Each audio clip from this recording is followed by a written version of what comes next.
여러분, 오늘 말씀은 약함 속에서도 고난을 무릅쓴 바울 사도 사역에 대한 그런 내용들이 증거되고 있는 말씀입니다. 오늘 말씀을 전체적으로 먼저 요약을 하면 다음과 같습니다. 여러분이 읽으신 말씀의 주 내용은 이렇다는 것입니다. 오늘 말씀에서 바울 사도는 자신의 연약함을 깨어지기 쉬운 질그릇에 비유하고 있습니다. 그리고 예수님의 말씀을 보배에 비유하고 있습니다. 그러면서 자신은 연약하여 깨어지기 쉬운 질그릇 같은 존재이지만 그 안에는 보배와 같은 예수님의 말씀과 능력이 있어서 극심한 혼란 가운데에서도 고린도 교회 성도들에게 생명의 풍성함을 누리게 하였음을 지금 밝히고 있는 것입니다. 그리고 동시에 자신은 또한 모든 고난을 극복하고 내게 많은 고난이 있지만 난 이 모든 고난을 반드시 극복하고 승리해서 마침내는 고린도 교회 성도들과 더불어서 그리스도 하나님 앞에 서게 될 것이라고 하는 그런 확신 있는 내용을 증거하는 말씀이 되는 것입니다. 성도 여러분, 오늘도 말씀 한 절 한 절 묵상하면서 말씀 그 자체에서 하나님께서 우리에게 주시는 은혜를 풍성하게 누리시기를 주의 이름으로 축원합니다. 7절 말씀 한번 읽어보겠습니다. 7절 시작. 우리가 이 보배를 질그릇에 가졌으니 이는 심히 큰 능력은 하나님께 있고 우리에게 있지 아니함을 알게 하려 합니다. 여러분, 이 말씀은 비록 질그릇같이 약하고 깨어지기 쉬운 것이 우리이지만 우리는 질그릇 같은 존재이지만 그러나 우리 안에는 뭐라는 거예요? 하나님의 보배로운 것이 있어서 축복을 누리는 것이 바로 성도의 삶이라고 증언하고 있는 것입니다.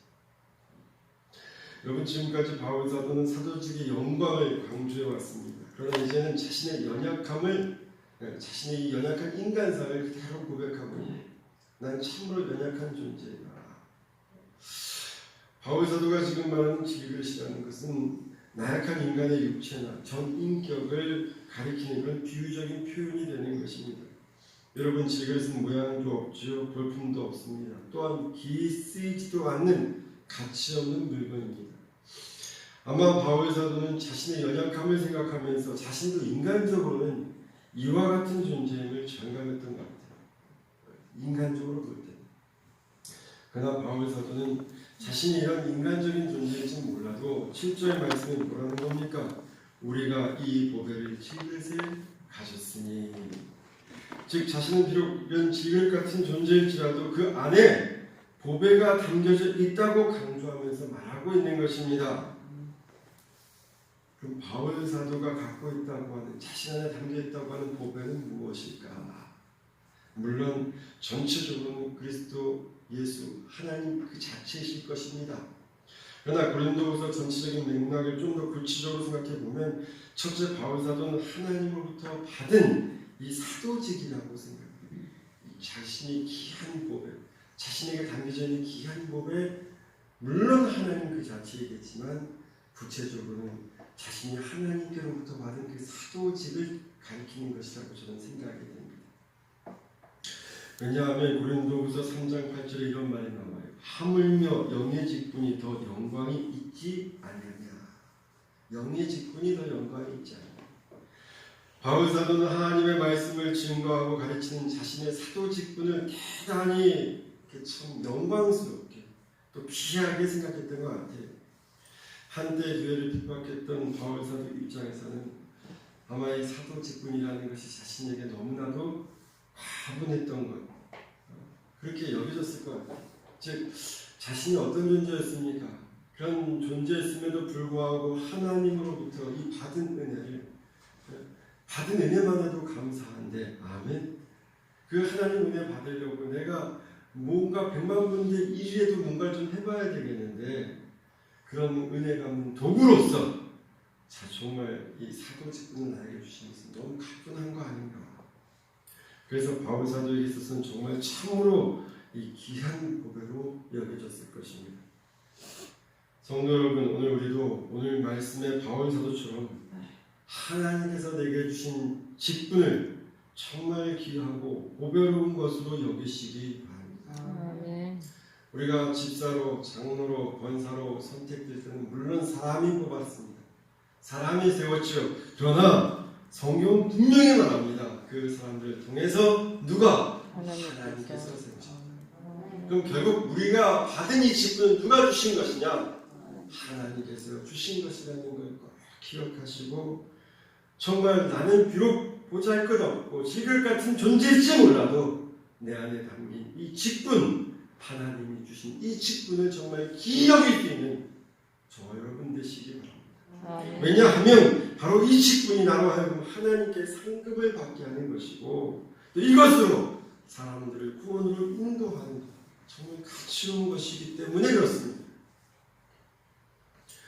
두 번째, 저는 이 보배로운 것이 무엇일까? 바울 사도에 있어서는 하나님의 말씀이라 여겨집니다.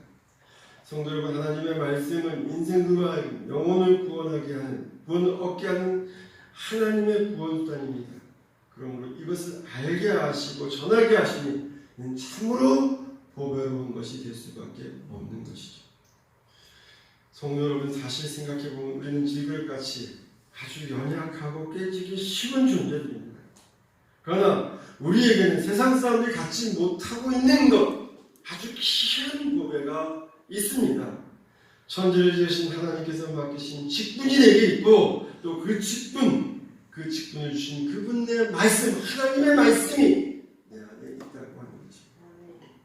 그렇기 때문에 우리는 정말 귀한 존재가 되는 것입니다.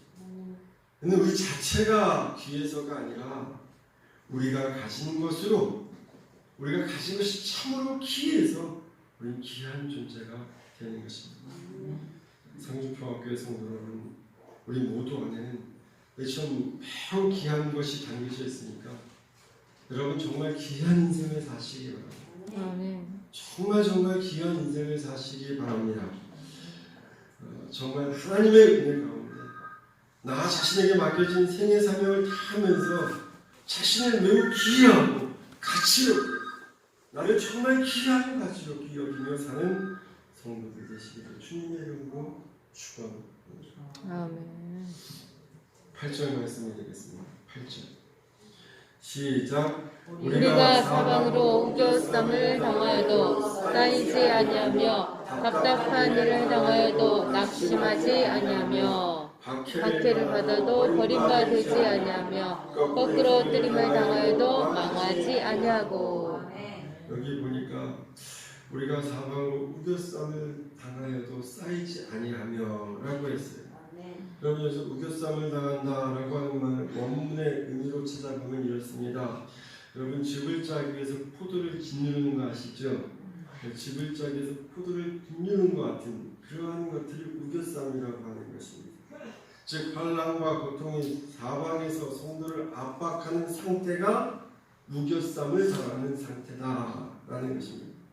근데 말씀해 보니까 바울 사도는 자신이 이렇게 우겨쌈을 당해도 자신은 쌓이지 않는다라고 얘기합니다. 성도 여러분, 이 말씀은 정말 바울 사도 자신의 실제적인 신앙 고백의 말씀입니다. 그러니까 그냥 말씀이 아니라 자신이 경험하고 자신이 체험한 실제적 고백의 말씀입니다. 아멘. 나는 우겨쌈을 당해도 쌓이지 아니한다. 여러분, 정말 바울 사도는 사역 과정에서 아주 극심한 공경에 처한 적이 많아요. 성경에서 많이 증거하고 있죠. 고린도후서 1장 8절에서 9절을 보게 되면 이런 말 나옵니다. 형제들아, 우리가 아시아에서 당한 환난을 너희가 모르기를 원하지 아니하노니 힘에 겹도록 심한 고난을 당하여 살 소망까지 끊어지고 우리는 우리 자신이 사형 선고를 받은 줄 알았으니. 그러니까 힘에 겹도록 심한 고난을 당했다. 그래서 살 소망까지 끊어지는 그런 고통 가운데 처하기도 했다는 얘기죠. 그죠? 그리고 우리는 우리 자신이 사형 선고를 받은 줄 알았다. 이미 죽은 것으로 끝났다. 그러니까 죽음의 고통 속에 처했다는 얘기가 아니겠습니까? 또 고린도후서 7장 5절에 보면 우리가 마게도니아에 이르렀을 때 우리 육체가 편치 못하고 사방으로 환난을 당하여 밖으로는 다툼이요 안으로는 두려워. 여러 가지 환난을 많이 당했다. 이럴 때 바울 사도는 정말 사방이 사방으로 자신을 우겨싸는 그런 위기를 많이 당했습니다. 근데 이럼에도 불구하고 바울 사도는 고린도후서 1장 5절에 뭐라고 고백하고 있느냐 하면 그리스도의 고난이 우리에게 넘친 것 같이, 아멘. 그리스도의 고난이 우리에게 넘친 것 같이 우리의 위로도 그리스도로 말미암아 넘치도다. 즉 바울 사도는 비록 자신이 이러한 많은 환난과 고난을 받았지만, 즉 사방에서 우겨싸 나가는 삶을 많이 겪어왔지만, 그러나 자신 안에 담긴 복에, 내 자신 안에 담긴 이 복에, 이 하나님의 능력이 이 모든 것들을 일해 주시고 또 넘치도록 나를 위로해 주었다. 이 고백하고 있는 것입니다. 성도 여러분, 저는 이것이 비단 바울 사도의 만의 간증은 아니라고 여겨집니다. 이 간증은 당시 바울 사도와 함께 동역했던 모든 동역자들에게 똑같이 임했던 그러한 간증이에요. 또 정말 순전하게 하나님을 믿고 따랐던 초대교회 성도들, 그죠?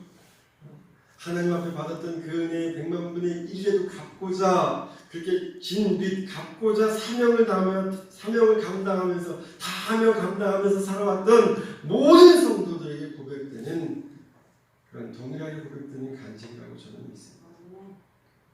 성도 여러분, 그리고 또 이 은혜는요, 이 은혜가 어떤 은혜입니까? 사방으로 우겨쌈을 당해도 쌓이지 않는 은혜입니다. 아멘. 이 은혜는 오늘날 하나님의 백성으로서 살고자 결단하는 우리 모두에게도, 우리 다에게도 동일하게 부어주는 하나님의 은총이라 저는 믿습니다. 아멘. 사랑하는 성도 여러분, 오늘날 같은 세상을 뭐라고 하니까 사람들이 대부분 이 시대를 코로나 시대라고 하고, 코로나 같은 시대라는 거죠. 이 코로나 같은 시대가 어떤 시대입니까? 가게문 닫아야겠죠. 가게문 닫다 보니까 일정 수입이 끊어집니다. 일정 수입이 끊으니까 살 길이 막막해지는 시대가 바로 이 코로나 시대라고 합니다. 거기다 여러분이 지난해 긴 장마로 인해서 얼마나 큰 수해를 당했습니다. 또 설상가상으로 태풍으로 인해서 또 이 태풍도 지금 엄청난 피해를 줬는데, 여러분 이 바깥에 나무 부러진 거 다 아시죠? 지난주간 이 나무 잘라내느라고 애를 먹었는데, 거기다 설상가상으로 또 태풍이 지금 올라오고 있다고. 그러니까 사방이 뭐냐, 우리 보고 자꾸 죽으라 하는 거예요. 정말 이런 상황에서 신앙생활 하다 보면 그야말로 사면 초가와 같은 그런 상황에 직면할 때가 많이 있습니다. 그러나 그럴 때 우리 성도들은 절대로 절망하지 마시고 우리 안에 담겨져 있는 이 복에 하나님을 바라보시기 바랍니다. 아멘. 그리고 그 하나님께 간구하시기 바랍니다. 아멘. 아멘. 그럼 우리 하나님께서 우리를 그런 우겨쌈이 당하는 상황 속에서도 지켜주시고 아멘. 또 구원해 주실 것입니다. 아멘. 성도 여러분, 하나님을 닮은 성도들은요, 절대 이 세상으로부터 우겨쌈을 당하지 않음을 믿으시기 바랍니다. 아멘. 성도 여러분, 그 뒤에 이런 말 나오죠. 답답한 일을 당해도 낙심치 아니하며, 박해를 받아도 버림받지 아니하며, 거꾸리 틈을 당하여도 망하지 아니하며. 성도 여러분, 우리는 지글같이 아주 깨지기 쉽고 연약한 존재일지 몰라도, 그러나 우리 안에 담기신 하나님은 매우 강하십니다. 아멘. 그래서 우리는 강해질 수가 있습니다. 아멘. 아멘. 강해질 수가 있어요. 그래서 8절 9절입니다. 한번 같이 읽어볼게요.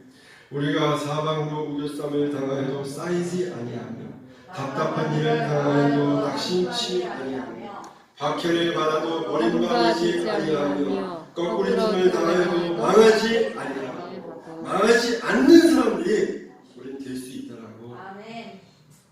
성경은 말하고 있습니다. 믿으시기 바랍니다. 아멘. 여러분, 오늘 주신 이 말씀을 믿는, 온전하게 믿는 저와 여러분 되시기 바랍니다. 아멘. 우리는 절대로 우겨쌈 당하지 않고 쌓이지도 않는 존재. 아멘. 비록 우리의 육신은 세상과 똑같이 시그레처럼 연약하고 깨어지기 쉬울지 몰라도 우리가 다른 그 하나님은 강하시기 때문에 답답해도 답답한 일 당하지 않고 낙심하지 아니하고, 아멘. 박해받아도 버림받지 아니하고, 거꾸리 틈 당해도 망하지 아니할 줄로 믿습니다. 여러분 10절 11절 한번 볼까요? 시작. 우리가 항상 예수의 죽음을 몸에 짊어지는 예수의 생명이 또한 우리 몸에 나타나게 하려 합니다. 우리 살아있는 자가 항상 예수를 위하여 죽음에 넘겨주는 예수의 생명이 또한 우리 죽을 육체에 나타나게 하려 합니다. 여러분 이 말씀은 성도의 존재 양식, 우리의 존재 양식을 아주 독특하게 나타내는 바울 사도의 증언입니다. 여기 10절 말씀이죠. 여기서 바울 사도는 우리가 예수의 죽음을 몸에 짊어지는 예수의 죽음을 몸에 짊어지면 예수의 생명이 또한 우리 몸에 나타나게 하려 합니다. 무슨 말씀인지 아시겠습니까? 여러분 여기서 예수의 죽음은요 십자가를 가리키는 것입니다.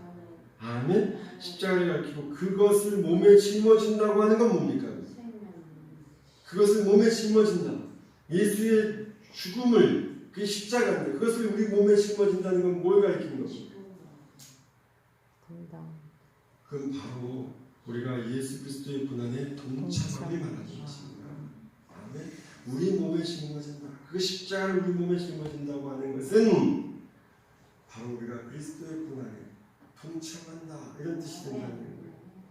아멘. 아멘. 그러면 예수님의 생명이 우리 몸에 나타난다 이런 뜻이에요. 여러분 11절 말씀은 바로 이 말씀을 또 한 번 강조해서 수식어를 붙여가지고 또 한 번 강조해서 나타내는 말씀이 되는 거예요. 우리 살아있는 자가 항상 예수를 위하여 죽음에 넘겨지는 그죠? 예수의 생명이 또한 우리 죽을 육체에 나타나게 하려 합니다. 즉 이 말씀도 우리가 그리스도의 고난에 동참하는 자만이 그리스도의 생명을 우리 몸에서 나타낼 수 있다. 이 말이 되는 것이죠. 그럼 바울 사도 그 당시 그리스도 고난에 동참한다고 하는 것은 어떤 생활을 의미하는 것이겠습니까? 바울 사도 그 당시에 바울이 그리스도의 고난에 동참한다는 것은 어떤 생활을 의미할까요? 분명 예수 그리스도의 복음을 증거하고 교회를 세우고 또 박해 상황 속에서도 예수님을 고백하고 그 말씀대로 따라 사는 것 그 자체가 아마 그리스도 고난에 동참하는 것이 될 것입니다. 왜냐하면 바울 사도는 일하다가 복음 증거하다가 교회 세우다가 박해 상황 속에서도 말씀 따라 살다가 일하다가 어떻게 합니까? 그 당시 환난과 궁핍, 고난, 매맞음, 갇힘, 수고로움, 자지 못함, 먹지 못함 등등 이런 것들을 당해왔기 때문에 그래요. 맞죠? 고린도후서 6장 4절에서 5절에서 나옵니다. 그럼 한번 여러분들 물어볼게요. 여러분에게 한번 들어보시기 바랍니다.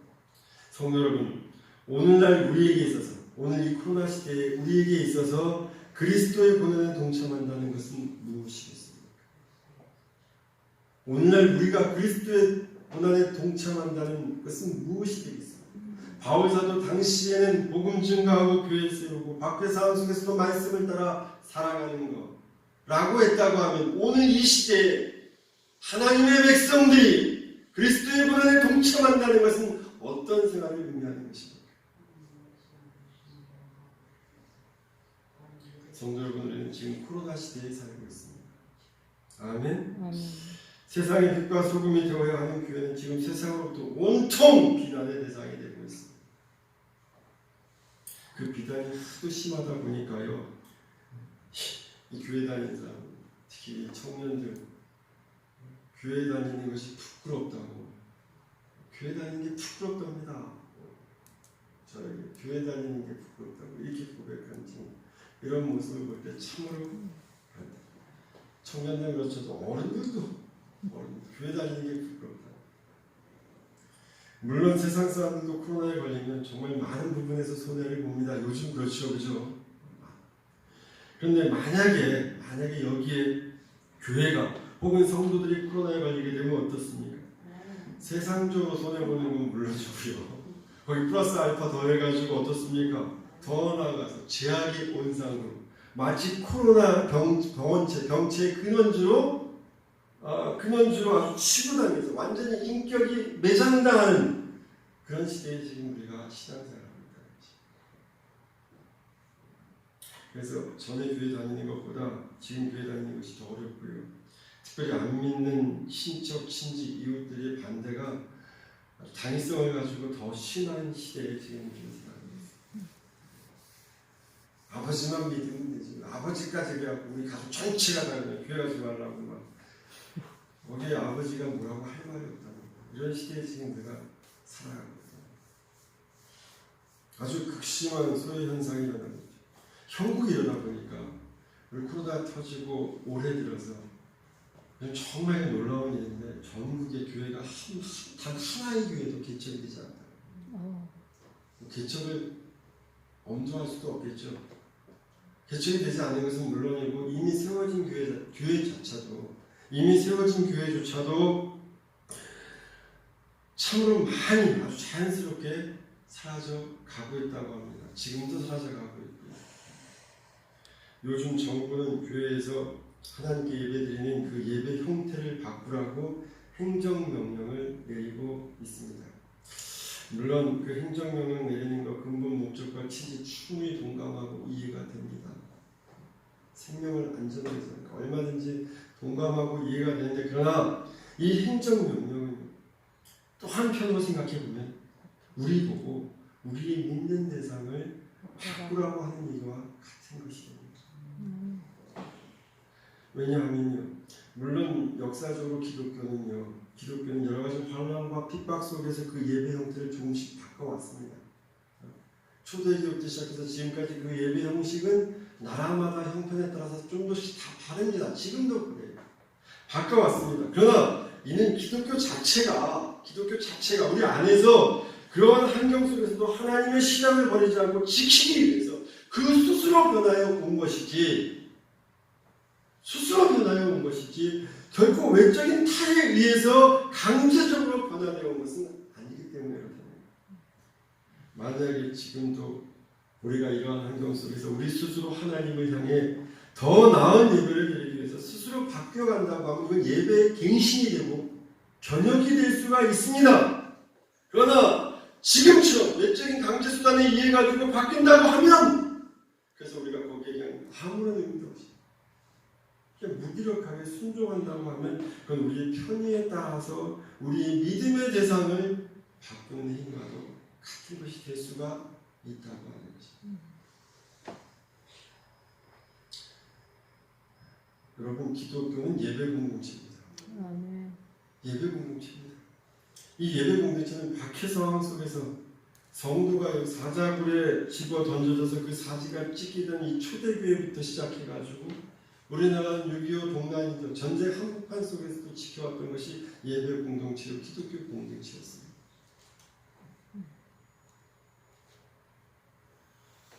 그런데 이러한 예배 공동체를 우리 스스로 변혁과 갱신에 의해서가 아니라 좀 더 하나님을 우리 모든 성도들이 올바르게 예배드리기 위해서 우리 스스로 갱신하는 차원에서의 어떤 예배 갱신이 아니라 외부 압력에 의해서 그 형태가 바뀌어간다고 하면 이건 그 생명을 상실한 인간 편의대로에 따른 무상단체가 될 수도 있다.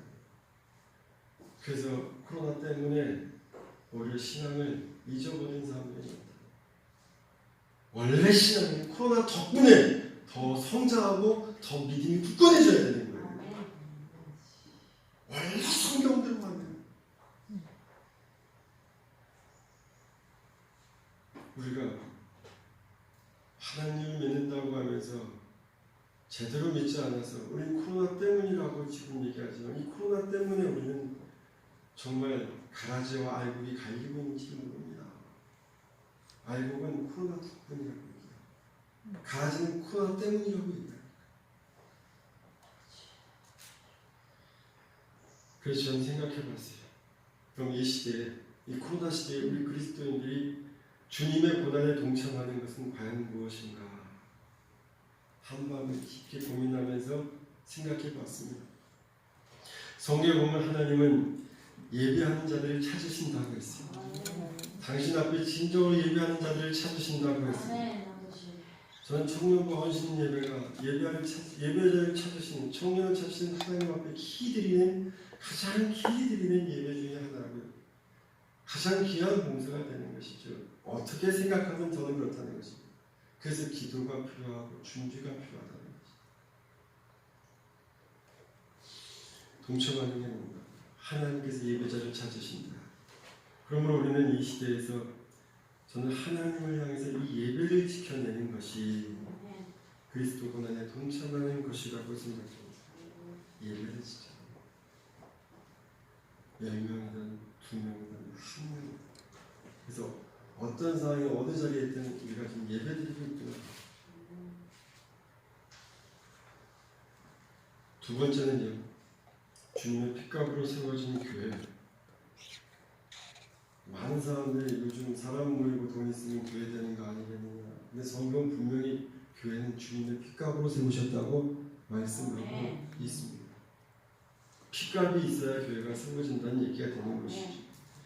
이 핏값으로 세워진 교회, 오늘날 성도들이 점점 사라지고 있다고 합니다.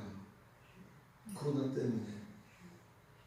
그러다 보니까 재정적으로 어렵고 힘들어져서 이제는 거의 다 문을 닫고 있다. 대단한 거죠. 아, 이렇게 강력하구나. 알게 모르게 지난 9개월이 이렇게 강력했구나.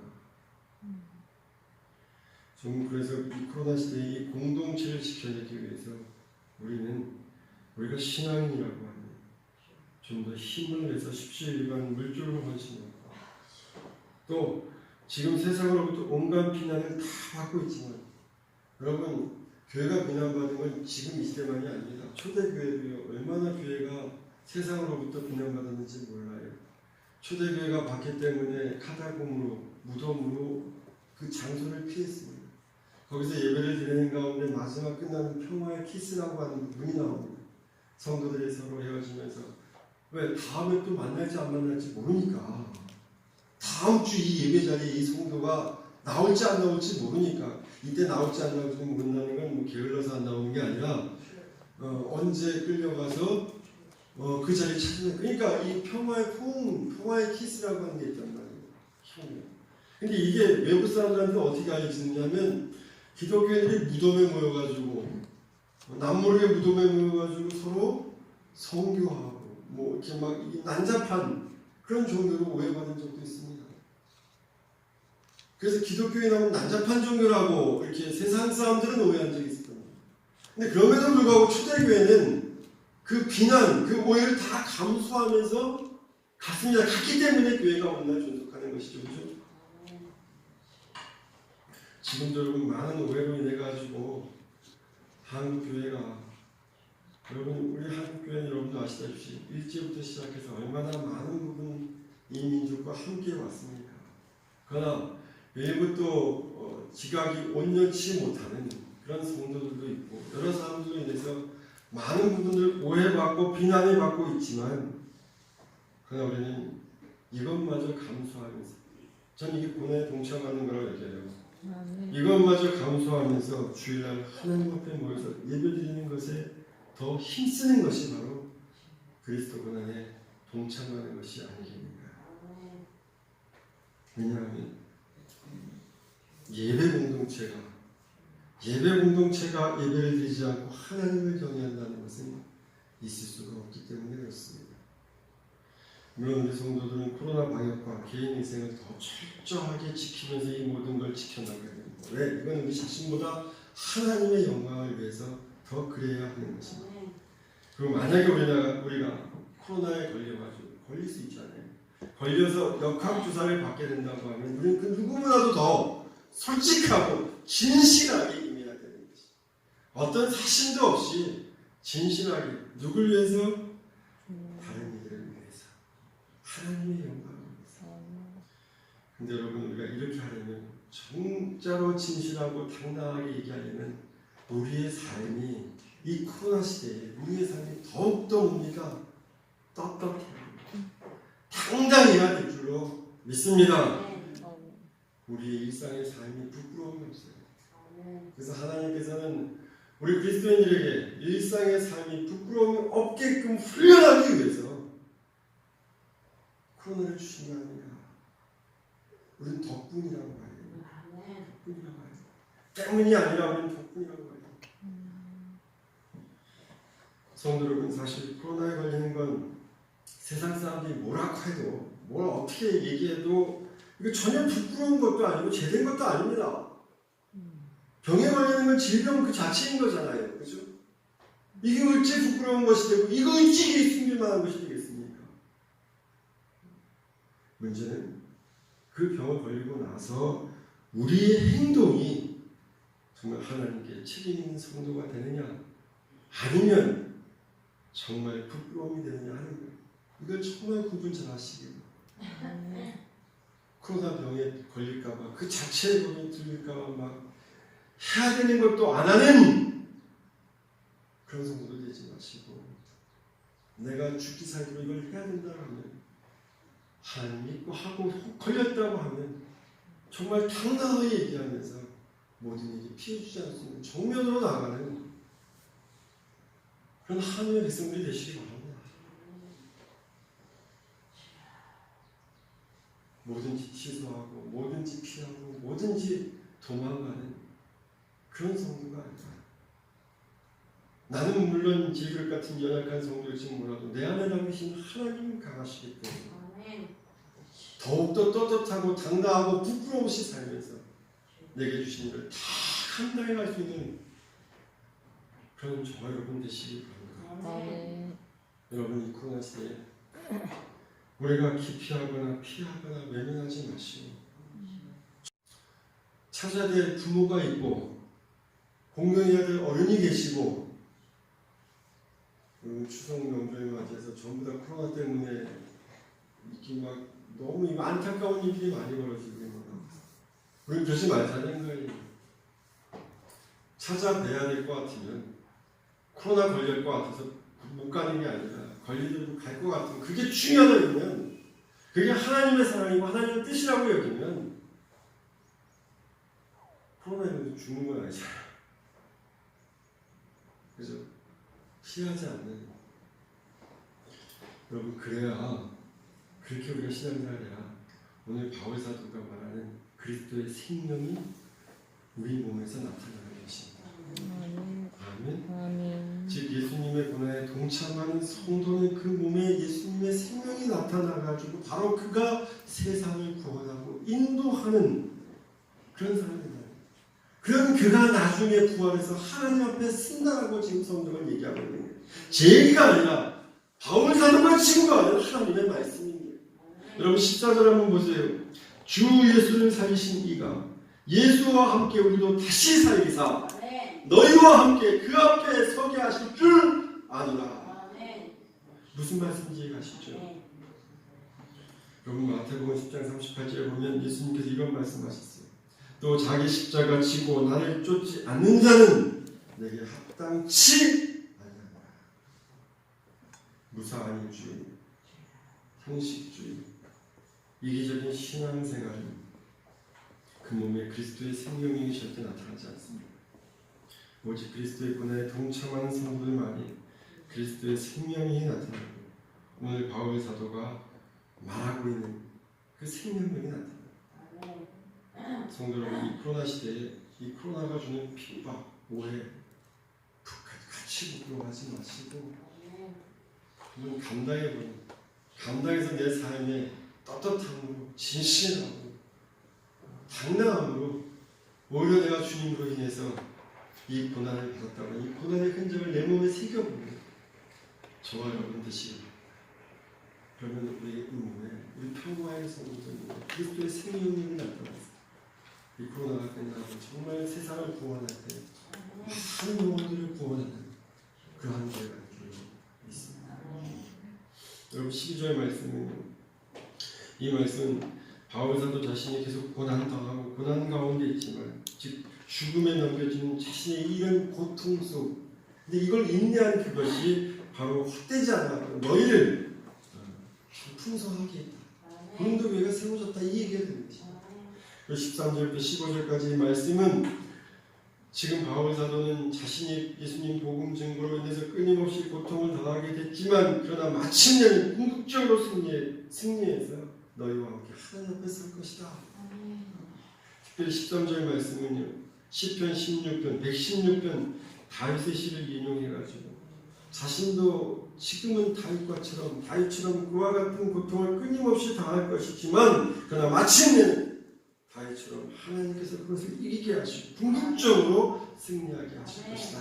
이걸 노래하는 것이 15절까지의 말씀입니다.